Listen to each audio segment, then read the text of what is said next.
SwayamPrabha. Digital India. Educated India.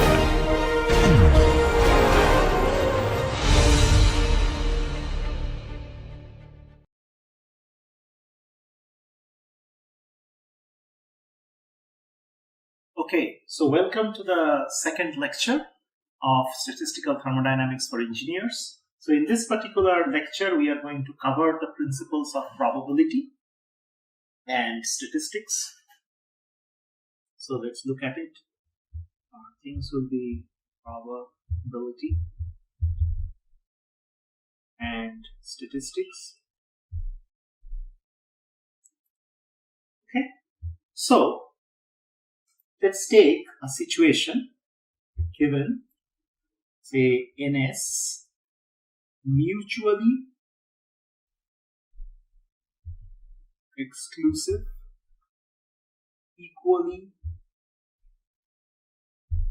likely points in sample space with any of these points corresponding to a random event A. So given that there is NS mutually exclusive, equally likely points in a sample space with any of these points corresponding to a random event A. So let's take an example so that you can understand it the best. Let's take a deck of cards. So deck of cards, okay? So where NS is basically 52. In a deck of cards, there are 52 cards, as we know, right? Now, the probability, therefore, if we want to know the probability of drawing an ace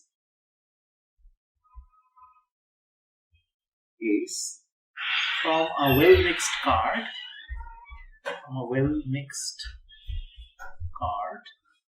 deck is given as PA,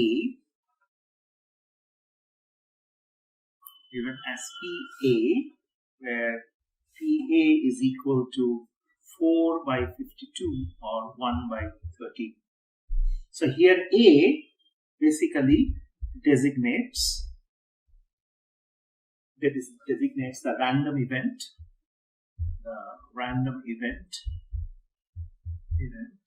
of an ace. So this should be now understandable that the probability of drawing an ace from a well-mixed deck of cards is given as that random event is called A. Now, if we consider two random events,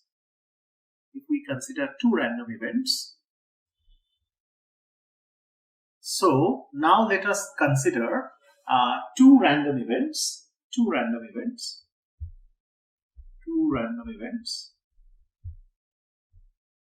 A and B. These are the two random events, A and B, in the same sample space.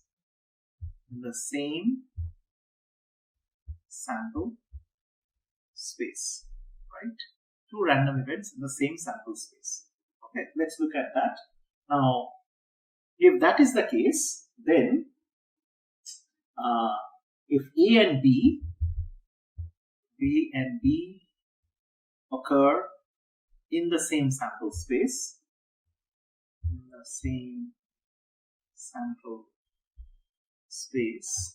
then probability of A plus B, okay, is probability of A plus probability of B, because A and B are mutually exclusive.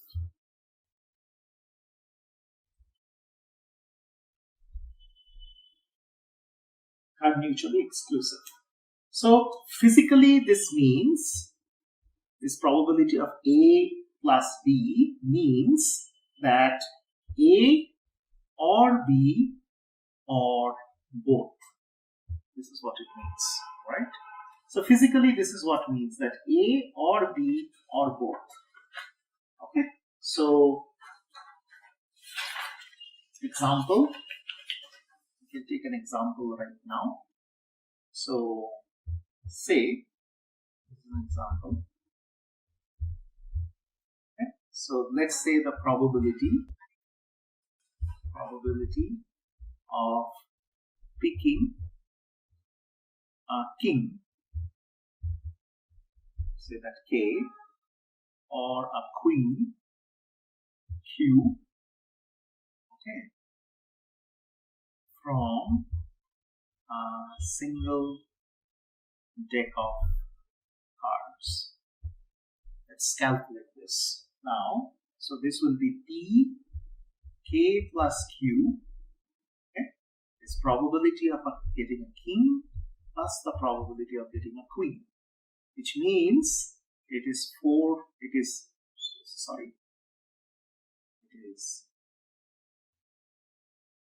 1 by 13 plus 1 by 13,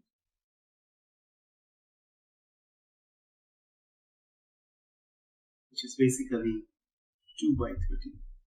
Okay. So probability of A plus B is more like A union B. It's like a union. Okay. Now let us take this same example and take it a little bit forward, and we take this same example and say the probability of picking a king, which is K, from one deck, okay, and a queen, which is Q, from a different deck, right? Okay, so these are now two different packs of cards that we are talking about, right? So they are not from the same deck, they are from two different decks. So in that case, we write probability of KQ is more like multiplicative, 1 into 13 by 1 into 13. Because in this case, these are two different sample spaces. Okay, so these are two different sample spaces, right? So in this case, your P A B is more like P A into P B. Okay. So this essentially implies that these are two mutually independent events, in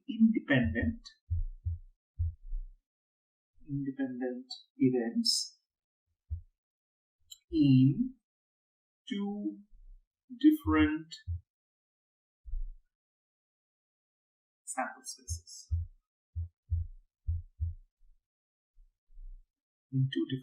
spaces. Okay.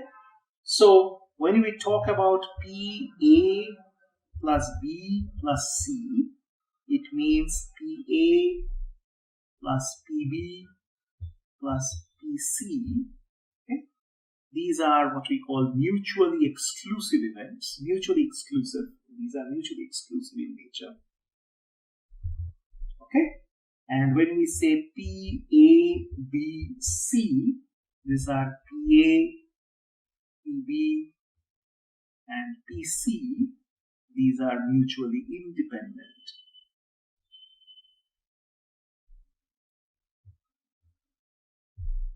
Okay. So these are mutually exclusive, and then they are mutually events. Okay. So now let us look at some of the permutations and the combinations in this particular case. Okay. So this is like rehash of statistics that we are doing. So permutations and combinations now.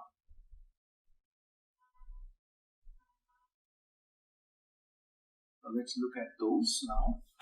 Okay. Now let us consider an urn. Let us consider an urn, okay, which contains, say, 4 marbles, and which are marked as A, B, C, and D. Right. So this is an urn, okay, which consists of 4 marbles. Okay. So these are 4 marbles, and they are distinguishable marbles.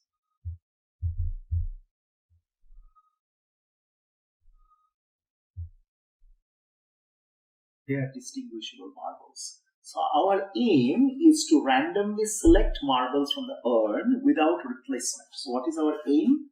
Our aim is to randomly select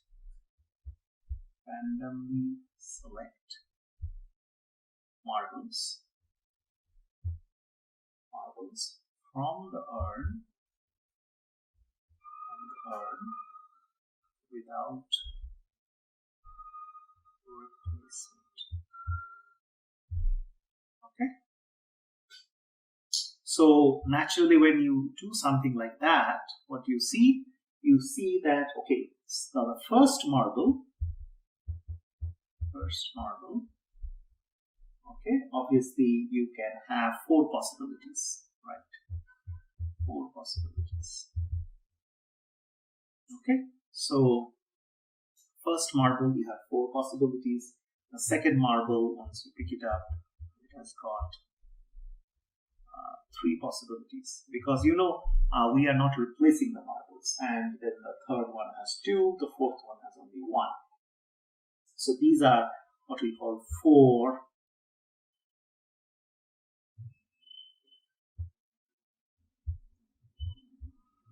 sequential but independent choices. 4 sequential but independent choices, right? But they are sequential in nature. So this can be written as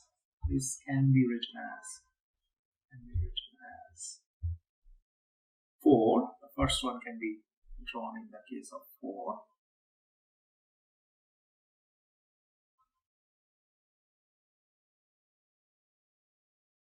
The next one is 3. Third one is 2, and then 1, which gives rise to 24. Okay. So there are 24 possible ways, okay, of randomly okay, selecting marbles that are distinguishable.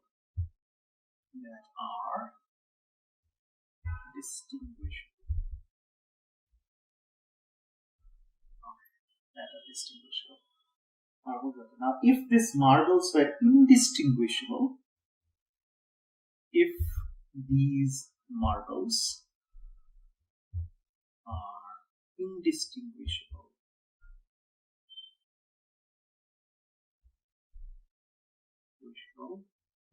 guess how many ways they can be ranged, or they can be taken out, right? So there is only, from 24 just goes to 1. Okay, there is only one way.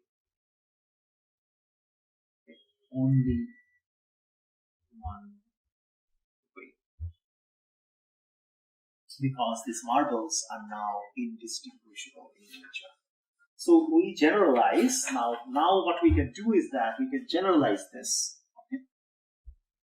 Our hope is to generalize. We generalize this. Okay? So it is like we choose m items, okay, from a sample of n objects without replacement.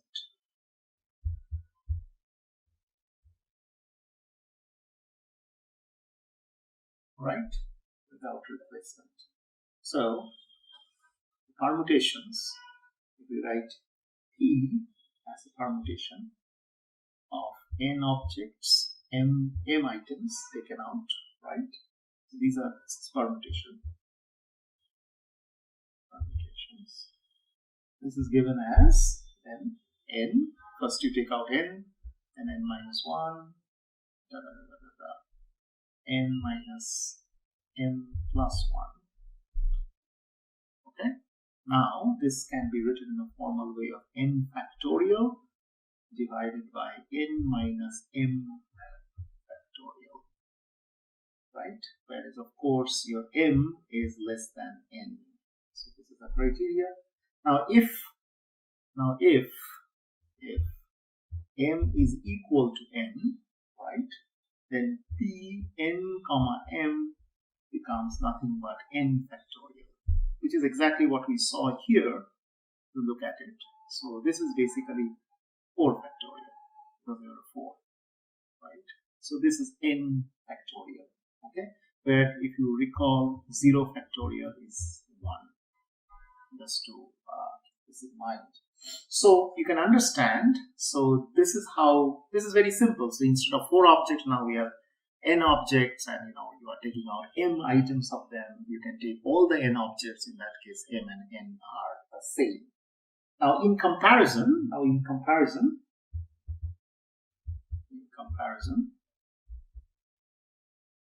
the number of combinations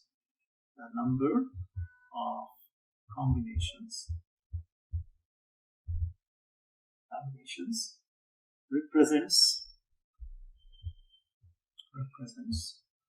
all the different subsets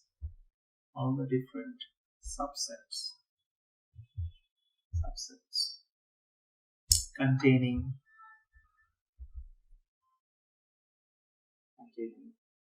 m items that can be sampled,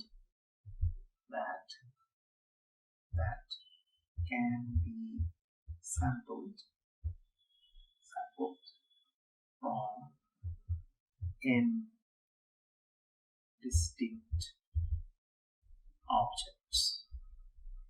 Okay. So either the particular arrangements of m, but a particular arrangement of m, but it should be remembered here, to look at it carefully, of any particular arrangement of m, okay, m objects within a subset, okay, is irrelevant. Okay. So basically, if you write it as C n comma m, this is n factorial divided by n minus m factorial divided by m factorial. It's n arrangements you are not taking into consideration here. And if n is equal to m, then C n comma m becomes equal to 1, which is exactly what we saw in the last one, that when we have 4 objects which are basically indistinguishable, and you are taking all 4 of them out one at a time, there's only one way that you can do it, and so therefore this is what it is, right? So this is a more generalized representation of what will happen when you actually have this.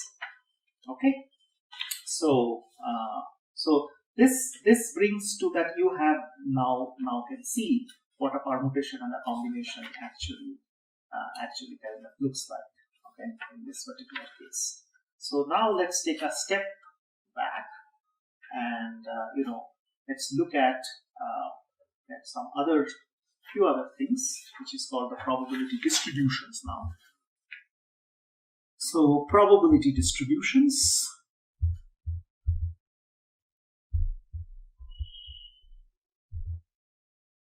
The rest of the things you can self-study from the book.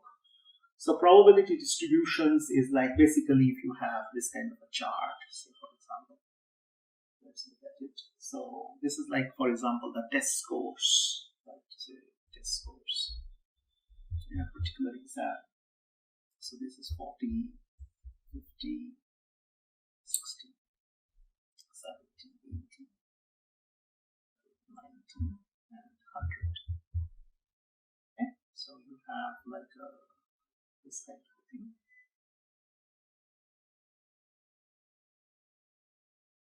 Starts to form from here, something like this. Okay. So, and this is the fraction of the students. Fraction of students. Okay. So this is like the total. This is like, you know, you can have 0.1, 0.2, 0.3, etc. Right? So this is what we call a discrete probability distribution. This is called a discrete probability distribution. Discrete probability distribution means that when you actually now sum the probability of the individual scores, it goes from I is equal to 1, where xi is basically each grade.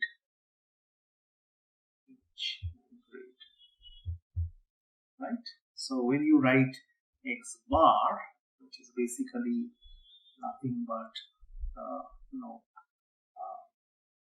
this is how I write. This is called Dirac notation.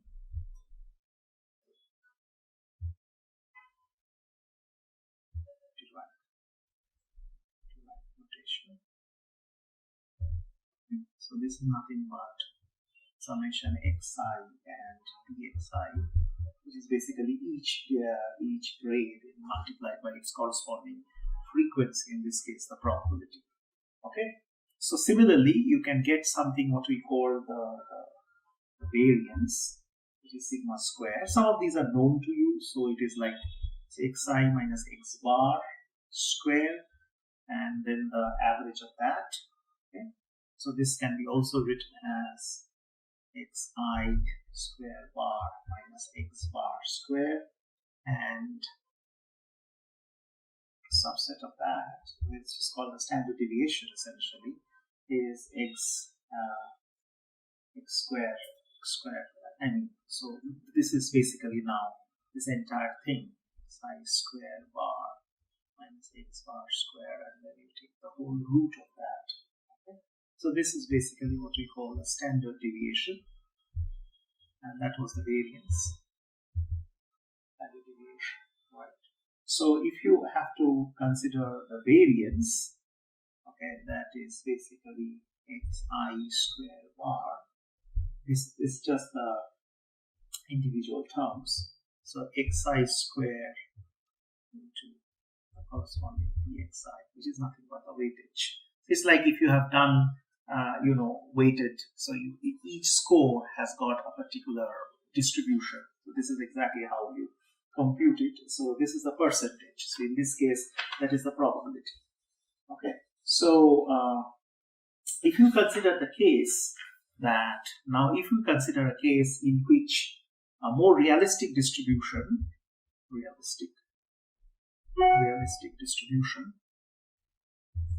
okay, so in this realistic distribution where the number of students, in this case it was rather small, distribution of students is large, very large, right? So therefore the discrete probability distribution in that case, discrete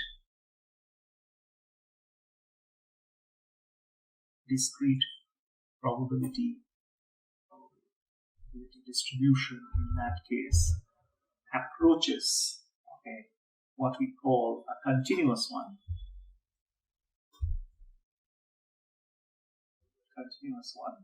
Which is also known as the probability density function.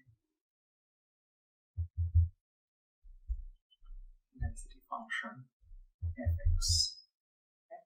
So of course the probability density function has to obey the fact that fx dx is equal to 1. Right. So this is integrated over all possible values of x. Right. So if you write it, if we just plot it, you'll find that this is fx. So this is something like a graph like this, for example. This is x. So this is the graph fx, and let's mark a shaded region here for the convenience. So this is basically a small segment which is dx on this particular graph. So if I write dpx, okay, that will be fx into dx. So that is what it is, fx into dx. And the probable, and if I have these markers as, there is a point A, let's mark a point A, and then mark a point B, this graph. Okay? The probability of x greater than equal to A less than equal to B is given as integration from A to B fx dx. Okay? So this is the probability that x lies between A and B, which is basically this part of the graph. Okay, so that is what it is. Okay, so this is the probability of finding B among these two. Okay. So there is also something what we call the cumulative probability distribution.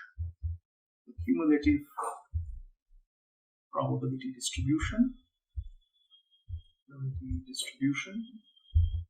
Okay, so let's call that fx. Fx is nothing but from 0 to x.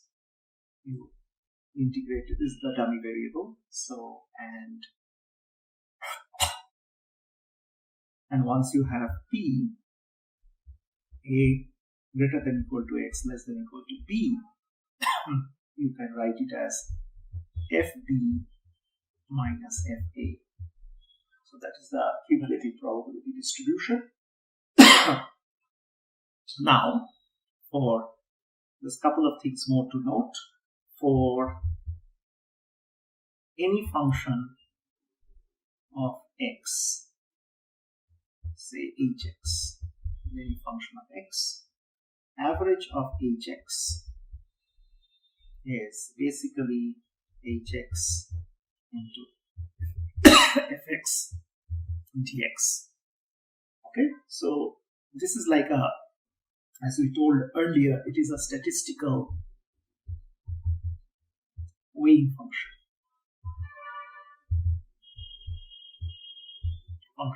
for hx. Now, if hx is equal to x, then average of hx is equal to x bar, which has got the simple thing as the first moment, which is the mean. If hx is x minus x bar square, okay, then this gives you the variance. Therefore, the variance. So these are basically what we call statistical moments. Okay. So in the next class, we are going to look at some of the more distributions of such statistical moments, and we are going to look at some distributions like the binomial distributions, the Gaussian distribution, and the Poisson distribution before we move on to how these distributions are linked with statistical thermodynamics in the first place. So thank you so much.